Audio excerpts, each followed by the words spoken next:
Welcome to The Good Bot, a podcast focusing on the intersection of artificial intelligence, healthcare, and the law. I'm Brett Mason, your host. And as a partner and trial lawyer here at Troutman Pepper Locke, my primary focus is on litigating and trying cases for life sciences and healthcare companies. However, as a self-proclaimed tech enthusiast, I'm also deeply fascinated by the role of technology in advancing the healthcare industry in general. Our mission with this podcast is to equip you with a comprehensive understanding of artificial intelligence technology, its current and potential future applications in healthcare and beyond, and the legal implications of integrating this technology into healthcare and legal sectors. I'm excited to be joined today by Alan Poole. Alan is the general counsel at DC BLOX, and DC BLOX is a provider of secure, interconnected data center facilities and hyperscale-ready, AI-ready infrastructure. Really glad to have you on today, Alan. Thanks. It's exciting to be here. I miss practicing law with you at Troutman Pepper, but having a great time at DC BLOX. I know we definitely miss having you here as well, but I'm glad we're able to chat today in your area of expertise. So let's just dive in. And before we do, let's level set. When people hear the term digital infrastructure, what does that actually include and what parts tend to be overlooked? So digital infrastructure is not itself digital. It's the infrastructure that supports your digital world.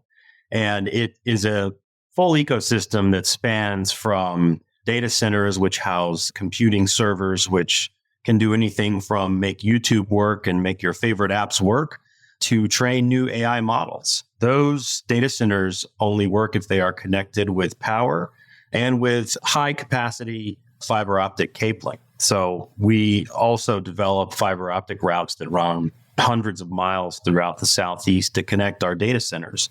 Power is an increasingly important part of this ecosystem. It used to be fairly overlooked, but given the increase in demand of AI data centers and cloud computing data centers, it's becoming a central part of not just my world, but of public life.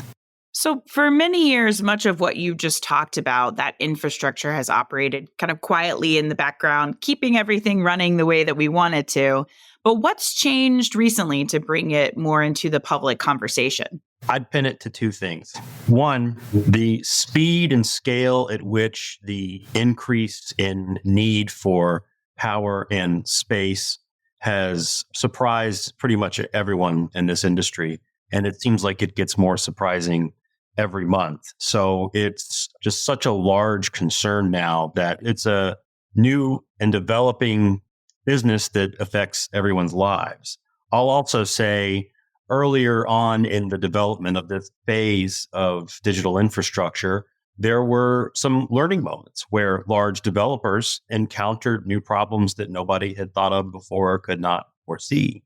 And those issues affect everyday people who maybe have a 50-50 or slightly more positive opinion of data centers, but don't want development to affect their day-to-day lives, which we at DC BLOX strive to avoid with a community-centric approach. And we're definitely going to talk about that community-centric approach. I know that that's important for the work that y'all are doing.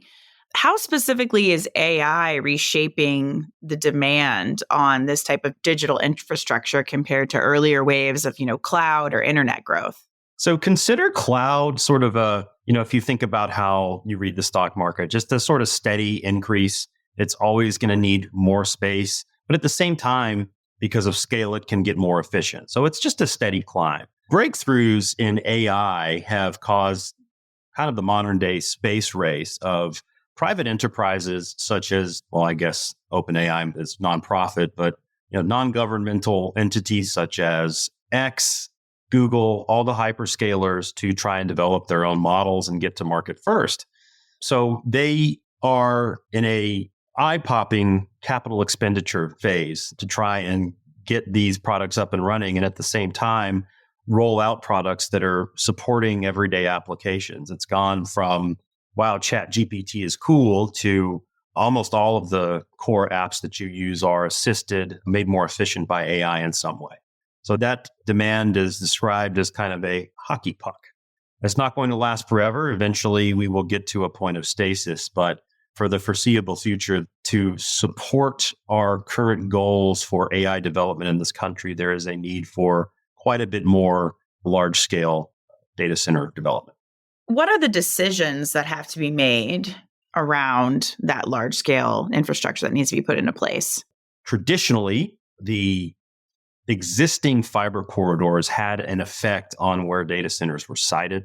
One of the reasons Atlanta is doing so well in the data center market is we have a very healthy ecosystem of fiber going all the way back to, the Olympics and the .com boom that helped get that fiber built. So we've been benefiting from that. These days, I think that's becoming less of a concern because the data centers themselves are attracting new fiber builds. So that's actually a boon for communities that don't have fiber, because when a new top of the line fiber route is built, communities can benefit directly from that.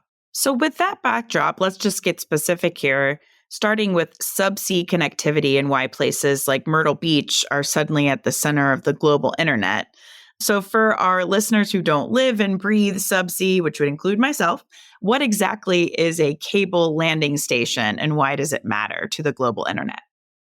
So traditionally, a cable landing station was whatever building they used to be called point of presence, like a very small type of data center that is used to accept cables that travel across the sea, actually subsea under the sea floor, to allow data to go across country borderline. This was sort of an overlooked area of digital infrastructure because it's very difficult to develop these. It requires lots of coordination. And before the cloud and AI boom, fiber itself as a communications medium is so fantastic that we've kind of thought that you wouldn't ever really need to upgrade it or add more.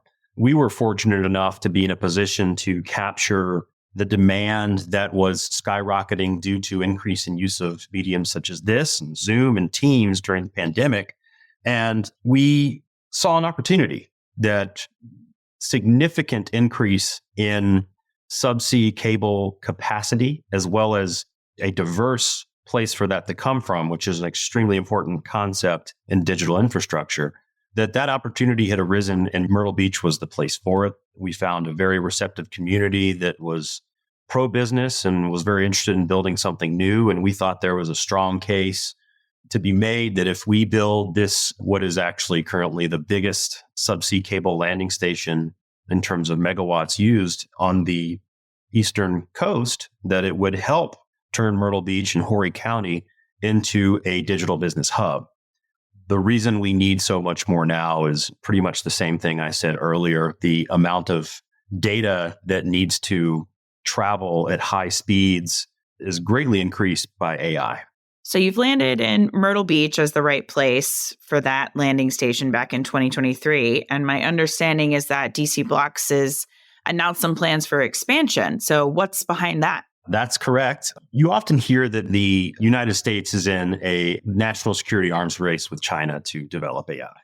And our current advantage in that arms race, if you will, is that the best technology to process AI is here in the States. But there's lots of demand outside of the United States. So we understood that development, that trend in technology, and have talked with our partners about their future plans. And we see the need to basically double in size that subsea cable landing station, which for us is a small, medium-sized data center plus these complex pipes that run from 2 or 3 miles inland to the ocean floor where we meet our customers.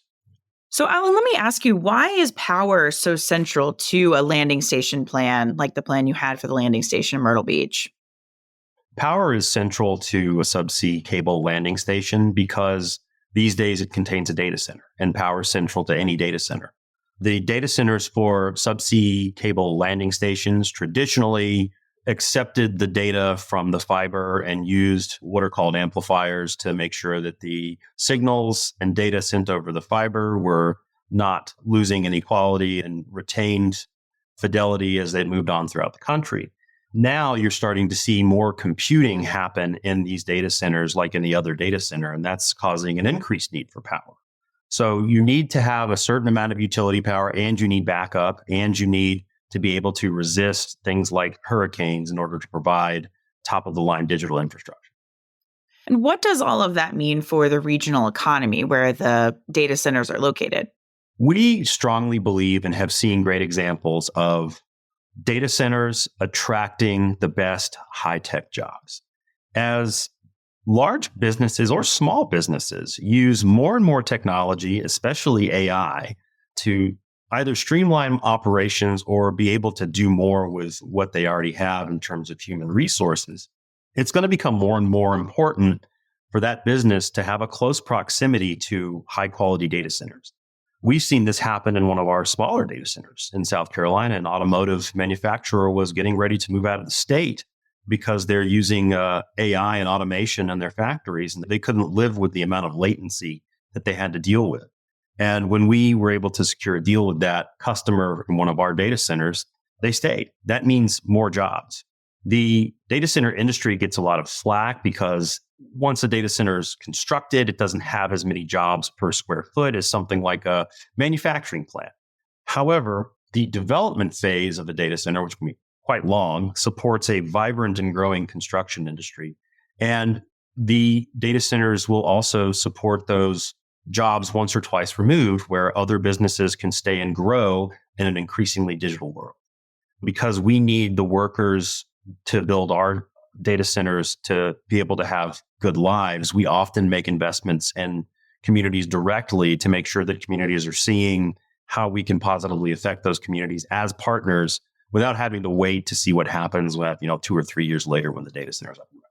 And that reminds me of what you said earlier, that DC BLOX really has a community first mindset when it's looking at expansion and creation of its data centers. Can you just tell us a little bit about that? Absolutely. One of the things that frustrates the public the most when they're considering a new data center is perceptions, real or not, of shady dealings, of shell companies, too much private information, lack of transparency. Unlike other developers, we proudly put our name in front of what we're doing, and we lean into our communities as much as they let us, really. We have been learning as we've gone along that we need to get in front of some of the types of issues that people are worried about, anywhere from noise to water to power. I think we solve all those problems fantastically. And every time that we've gone to a city council, our projects have been approved unanimously, with really only one exception I can think of. So we want to make sure that people know who we are, that we're participating in the community beyond just, the economic lift that we think we'll provide later. That is a non-negotiable part of data center strategy in 2026 onwards. So zooming out, we've seen recently that the Illinois Attorney General asked the Federal Energy Regulatory Commission to pause or reject certain transmission service agreements for large data center loads, citing risk that existing ratepayers would end up subsidizing the grid upgrades. Can you just explain to us what that is? And then additionally, what does that MOMAS tell us about the current environment? That concern cited by the Illinois Attorney General is a concern that every level of regulatory stakeholder has in this industry right now. It's concerning state public service commissions, the agencies that regulate electric utilities. It concerns the electric utilities who already have binding legal obligations not to subsidize one ratepayer in favor of the other. And it concerns the Federal Energy Regulatory Commission, or FERC for short, because, two things. One, transmission upgrades or lack thereof are one of the key factors actually driving up residential electric bills, not data centers. And second, allowing transmission to be built more quickly is key to our energy plan in this country to get more electrons flowing to allow this development of AI infrastructure to occur. Now, one of the ways that the industry and regulators are trying to help data centers develop more quickly is allow certain projects to get closer to the transmission element of the electric system, which really only do that if it's a gigantic project. We, for example, are dealing directly with classic utilities that get us power through the distribution system. But it's all well and good to say public service commissions, utilities are legally obligated not to shift our costs onto ratepayers. It's a whole nother issue of figuring out how to do that, or really to do your best to ensure that that's not happening. what we're seeing in the Southeast is utilities have already been taking significant steps to ensure that we are paying for our own infrastructure. So if a new transmission line is needed, if a new substation is needed, we pay for that and we pay for it up front, lump sum. That's different than how residents pay for the infrastructure associated with their accounts. They pay over time, but utilities have determined that they couldn't accept that risk given the large dollar amounts. The actual risks that we see electric utilities controlling for now is what happens if we gear up to provide a large amount of power to a project for 15 years, and then the project goes away. Who's stuck with that bill? The traditional answer is if the utility can't get recourse from the project that failed, they would probably be able to recover their costs from other classes of ratepayers. So the utilities in our area are requiring upfront security and other types of commitments to make sure there's something to go after if that were to happen, which would protect ratepayers from having to pick up that bill. Should AI scale infrastructure be treated differently from the traditional industrial loads? In some ways, yes. I think it depends on the AI data center, but some of these AI data centers won't have steady power usage the way that a lot of cloud data centers have. So there'll be big spikes, and the project developer needs to discuss with utilities what needs to be done about that. In some cases, it's fine. Some utilities are set up to deal with that. In other cases, I think we're going to start seeing new requirements from utilities or from states that there's some sort of on-site solution to make sure the power is relatively steady. Otherwise, the only thing that makes AI data centers so special is how much power they're using. And that's just a social conundrum we're all trying to figure out how to solve. I'll say that the current federal administration is very pro-build right now. So they're trying to solve that by increasing the amount of power that's available. And we support that. And based on the work that you're doing, do you find that the current regulatory framework, the state commissions, utilities, and FERC, are they equipped for this pace and scale that the industry is pushing for? There's a lot of work to be done. And I think that one of the things I love about how we handle business in this country is we do let businesses go really fast to try and develop amazing things and then deal with the problems as they arise. So the problem of, adequate power, we're trying to figure that out with many solutions, including on-site generation. The issue of how do we make sure everybody's treated fairly? That's one of the biggest debates of this year. I'm in this coat and tie because I'm about to go somewhere to talk with a policymaker about this very issue. I wouldn't be wearing a tie otherwise. I think we have the best shot that we could at dealing with this. And I'm very encouraged by what I'm seeing on the federal level, which is primarily permitting reform to ensure that power can be distributed more quickly. I think that the rules are starting to get a little clearer. There's still a lot of experimentation happening on the electricity front. But I feel pretty confident that the right rules are going to be in place in the next couple of years. Now, there's been some discussion from operators that their stance is to cover the full cost of power infrastructure to avoid rate hikes. What are your thoughts on that? And can you just weigh in on the complexity that utilities face in really identifying who's covering the cost of what? We all agree with that concept. We don't want anyone to pay for our projects but ourselves. The issue is how to fairly allocate risk ultimately. I mean, the only studies I've seen about really digging into what do data centers, large load users do for the electric grid is to improve it. So we started coming into this industry, we saw ourselves as a boon to the electric grid. Obviously, the amount of power that is being drawn is creating complex and new issues. But going back to what I said earlier, it's just really difficult to figure out with certainty that no costs are going where they shouldn't. In fact, it's impossible. It's not how electric rate making works. It's all done within sort of a range of reasonableness. And I think the easy questions already have answers. We will pay upfront for the relevant infrastructure. I think we are starting to get into interesting waters where I'm not sure all policymakers agree on how much data centers improve the grid. I think that the biggest risk for this industry, not just data centers, but for the electric utility industry as a whole, is an overcorrection where you just start asking more and more and more from data centers and eventually start have data centers explicitly subsidizing other ratepayers. Now, we're happy if we pay for a transmission line and that strengthens the grid as a secondary or tertiary effect, that's fine. But everything's getting really expensive and the industry is extremely creative. So I think we're trying to come to a reasonable middle ground on this issue. And at some point, I really strongly believe that data center operators and developers, probably ones larger than ourselves, are going to come up with their own power solutions. And I would hate for the excellent utilities in our region to miss out on the improvements that could come from participating in that. But the word on the street for the industry is if we have a way around it and don't have to wait, we're going to go forward. And I appreciate that perspective. We're winding down here, but I wanted to ask you, do you anticipate any clearer national guidance on large load cost responsibility at any point in the near future?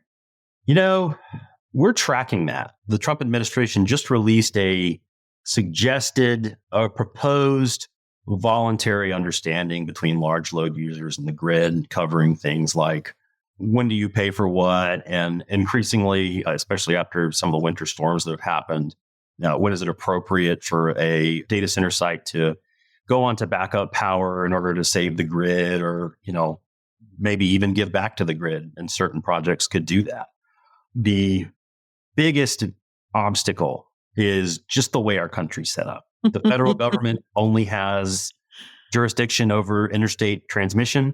There is much more policymaking at the state level that affects a smaller operator like ourselves. So getting everybody on the same page, that's only going to be possible to an extent. And I think the federal government is going to do what it can on the transmission side. This administration, it's so interesting.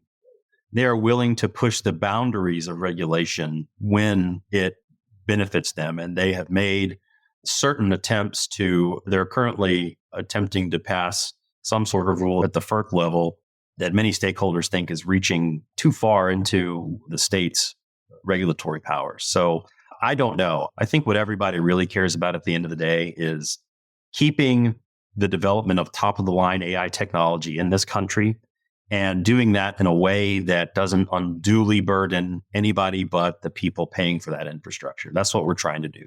Well, it's definitely a delicate balance. And I know that you and the folks at DC BLOX are focusing and working on that every step of the way. I am very proud of the way this company does that. I've only been here a year and a half, but they've been community partners for as long as they've been operating. Well, Alan, I appreciate your insights today. Any final words you'd like to give our listeners that they should be thinking about when it comes to digital infrastructure and the regulatory oversight of it? Absolutely. I would encourage all listeners to read more about the positive benefits of this industry. You will hear nothing but horror stories in your local paper.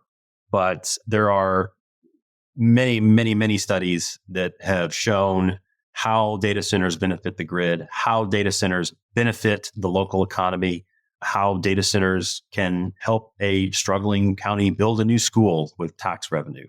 We are trying our hardest to get the good word out there, but it's hard to get through the noise and doom and gloom. So the more people know, the better for us. And at the end of the day, if folks want their AI-powered apps or whatever they're doing at work or in their industry, they're going to need this digital infrastructure as well, right? So it comes part and parcel with that advance. 100%. And, just a closing thought to everyone that's worried about what AI is going to do to your job. I think the better way to look at that is how can I be using AI to improve what I do? And goodness, being close to an AI data center would be so helpful, wouldn't it, if you had to use AI to do your job in the future? Well, I appreciate that, Alan. Thanks so much for joining us. I'd also like to thank our listeners. Please don't hesitate to reach out to me at brettmason@troutman.com with any questions, comments, or topic suggestions. You can also subscribe and listen to our other Troutman Pepper Lock podcasts wherever you listen to your podcast, including on Apple, Google, and Spotify. Thanks again, Alan. Thanks for having me. Copyright Troutman Pepper Lock, LLP. These recorded materials are designed for educational purposes only. This podcast is not legal advice and does not create an attorney-client relationship. The views and opinions expressed in this podcast are solely those of the individual participants. Troutman does not make any representations or warranties, expressed or implied, regarding the contents of this podcast. Information on previous case results does not guarantee a similar future result. Users of this podcast may save and use the podcast only for personal or other non-commercial educational purposes. No other use, including without limitation, reproduction, retransmission, or editing of this podcast may be made without the prior written permission of Troutman Pepper Locke. If you have any questions, please contact us at troutman.com.